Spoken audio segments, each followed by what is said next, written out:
হৈছে ৰেডি যিবিলাক cash NI কোৰ্টত NDB ল'ৰাবিলাকৰ এগেইনষ্টত কেছ চলি আছিলে সেই আটাইবোৰ কেছ NI কোৰ্টৰ পৰা ট্ৰেন্সফাৰ হৈ পেলাই আমাৰ ষ্টেট গভৰ্ণমেণ্টক দিয়া হৈছে আৰু সেই হিচাপে সেইবোৰ কেছ য'ত অফেন্সবিলাক কমিট হৈ আছিলে সেই কোৰ্টৰ ছেছন জাজলৈ কেছবোৰ ট্ৰেন্সফাৰ কৰি দিয়া হৈছে সেই হিচাপে আজি NI কোৰ্টৰ পৰা 5টা কেছ আৰু কোকৰাঝাৰ ডিষ্ট্ৰিক্টত অফেন্সবিলাক হৈছিলে সেই ছেছন কোৰ্টলৈ আহিছে আৰু এই কেছবোৰ ছেছন কোৰ্ট কোকৰাঝাৰতে চলিব বুলি আশা কৰিছোঁ আজি আমি টোটেল 4টা কেছ আহিছে তাৰে ভিতৰত 35জন আজি আসামী লৈ অহা হৈছে যিহেতু কেছবিলাক ইয়াতে চলিব আৰু সেই হিচাপে আশা কৰোঁ এই ডিষ্ট্ৰিক্টৰ ছেছন ডিষ্ট্ৰিক্ট জাজৰ আণ্ডাৰত যিটো জেল হয়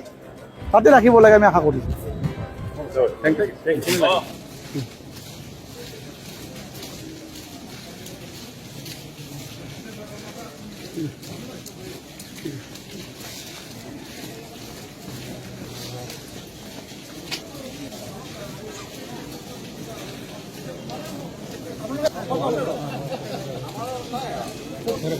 खानाय लावहाब जोब्बाय माथो